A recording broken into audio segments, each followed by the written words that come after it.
आजकल तो मुफ्ती साहब ने नई बात कर दी कि ड्रामों में जितने एक्टर एक्ट्रेसेस हैं इनके निकाह होते हैं तो वो भी निकाह हो जाते हैं। तो किसी एक्टर ने नोट लिखा कि जनाब अभी तक तो मेरे ड्रामों में 400 निकाह हो चुके हैं, तो बताइए मेरी बीवियां कितनी हैं। तो एक तरफ वो फ़िक़ा जो मुसलमानों के इस्लाम के अहकाम के मजाक बनने के बायस बनती है, दूसरी तरफ वो फ़िक़्ह अमीरुल मोमिनीन, वो फ़िक़्ह इमाम जाफ़र सादिक़, वो फ़िक़्ह इमाम रज़ा, वो फ़िक़्ह इमाम जवाद कि कितने अजीम तरीन उलझे हुए मसाइल को उन्होंने अपनी हिकमत से हल किया।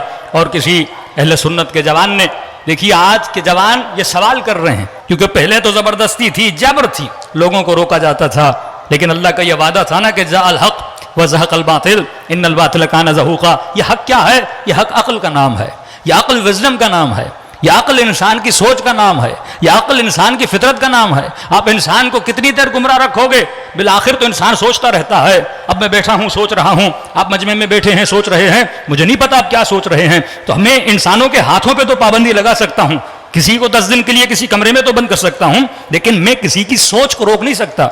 आप लोगों को जिंदान में डाल सकते हैं, लेकिन लोगों की सोचों को बंद नहीं कर सकते। तो अल्लाह कहता है जो फितरत मैंने इंसान को दी है, ये सोच जो इंसान सोचता है कि कोई जालिम कैसे अच्छा हो सकता है, कोई कातिल कैसे अच्छा हो सकता है, कोई जुल्म करने वाला कैसे अच्छा हो सकता है। वाकई हक़ व बातिल क्या है? एक तरफ कुरान कहे झूठों पे लानत, एक तरफ कुरान कहे जालिमों पे लानत, एक तरफ कुरान कहे तोहमत लगाने वालों पे लानत। ये एक अलग उसूल कुरान बता रहा है। और जब तारीख में जाते हैं, किसी ने कत्ल कर दिया तो मुसलमान कह नहीं, इसे आप बुरा नहीं कह सकते। किसी ने इल्ज़ाम लगा दिया का बुरा नहीं कह सकते। किसी ने ज़बरदस्ती ज़िना कर दी, ये कहते हैं आप बुरा नहीं कर सकते, वो ख़ता इज्तिहादी थी। तो एक तरफ कुरान अब इंसान की सोच सोचने पर मजबूर है। कि एक जवान है सोशल मीडिया पे बहुत ज़्यादा अहले बैत की मोहब्बत पे काम कर रहे हैं, मुफ्ती हमदर्द साहब, उन्होंने एक बहुत बड़ा सवाल उठाया, और वो सवाल वाक़अन एक मुस्लिम मुआशरे में उठाया जाना चाहिए। उन्होंने कहा वाक़अन ये कहाँ पे लिखा है कि हमने अगर फ़िक़ा लेनी है तो मसलन सिर्फ इमाम अबू हनीफा से लेनी है, या इमाम शाफ़ी से, या इमाम मालिक से, या इमाम हम्बल से। कहा कि हम मुसलमान अहले बैत से फ़िक़ा क्यों नहीं ले सकते?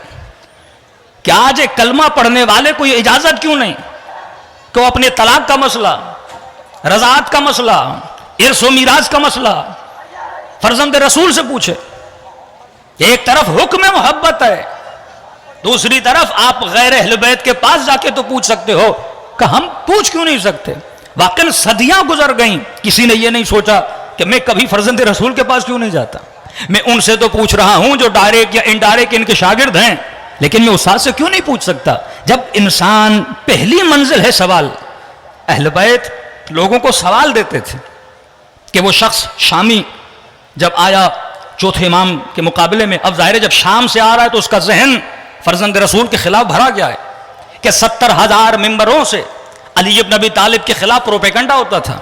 70,000 मिंबर का मतलब यह है कि उस जमाने का पूरा इस्लामी मुआशरा, और मिंबर की हैसियत उस जमाने में टीवी है, मिंबर की हैसियत सिनेमा है, मिंबर की हैसियत अखबार है, मिंबर की हैसियत मीडिया है।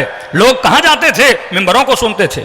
अगर लोगों को पैगाम देना होता था तो पैगाम देने का जो मरकज था वो मस्जिद थी, वो मौस था। जुमे में लोग जमा होते थे, खुतबे सुनते थे, मुफ्ती साहब जो बयान करते थे लोग बिलीव करते थे। कोई मुफ्ती से ये नहीं पूछता था आपने कहाँ से पढ़ा, बस कहते थे क़ाल रसूलुल्लाह, नबी का फरमान पढ़ते थे और लोगों को सुनाते थे, लोग बिलीव कर। अब शाम से आया हुआ शख्स जैसे ही चौथे इमाम का मुकाबला होता है, ये गंदी तरीन गालियां जो इसके जहन में निजासत भरी गई थी वो इमाम को बोलना शुरू कर देता है।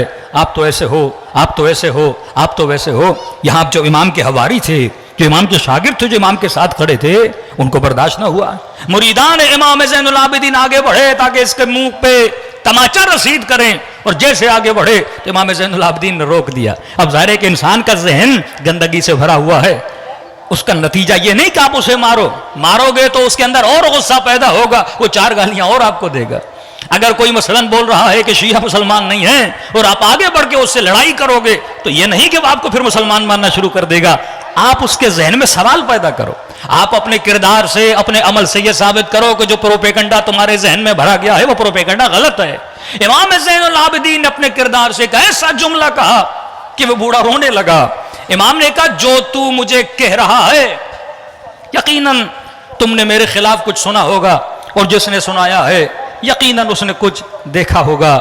इमाम ने कहा जो तूने देखा है तू उसके मुताबिक मुझे वो बोल रहा है, और फरमाया जो तूने नहीं देखा जो ऐब अल्लाह सत्तारुल अयूब है वो छुपाए हुए हैं, अगर वो जाहिर हो जाएं तो तू मेरे लिए क्या कहे। वो जब इमाम की इनकिसारी देखता है और इमाम के ये दुआया जुमले सुनता है तो इमाम से माफ़ी कहने पर मजबूर हो जाता है। यही वाकया इमाम हसन के लिए पेश आता है। शाम में आने वाला शख्स, अब पता नहीं ये कहाँ का है, लेकिन जैसे इसने गालियां देना शुरू कर दी तो मेरे इमाम ने फरमाया ये लगता है कि तू शाम से आया है, तेरा मिजाज शामियों से मिलता है, तेरी गालियां शामियों से मिलती हैं। और कहा कि सुनने दोस्त, तू बड़े दूर से सफर करके आया है, यहाँ पे नया नया है, अब ये बता तू थका हुआ होगा, गालियां तो मुझे बाद में दे देना, लेकिन तू मुसाफिर है, इस शहर में मेहमान है, अगर खाना नहीं खाया तो हसन तुझे खाना खिला दे, अगर सोने के लिए जगह नहीं तो मेरे घर में आके सो जा, अगर तेरे पास सवारी नहीं मैं तुझे सवारी देने के लिए तैयार हूं, अगर तेरे पास लिबास नहीं मैं तेरे बदन पे लिबास पहनाने के लिए तैयार हूं। कहता है हसन इब्न अली, जो मैंने सुना था वो और है, जो मैंने देखा है वो और है, जो दुश्मन ने कान भरे हुए हैं वो और चीज है, आपने अपने किरदार से साबित करना है, जो देखना है वो और है। अब जैसे देखा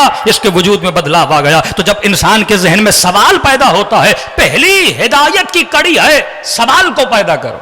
जब तक सवाल नहीं होगा, आज मुसलमानों ने यजीद पे फुल स्टॉप लगा लिया क्योंकि सबको बचा लिया लेकिन यजीद को न बचा सके। वल्लाह अगर ये मजालिस से अज़ा न होती तो यजीद भी रजी अल्लाह बन जाता, ये मजालिस से अज़ा न होती तो यजीद के खिलाफ भी बात करने पर पाबंदी होती।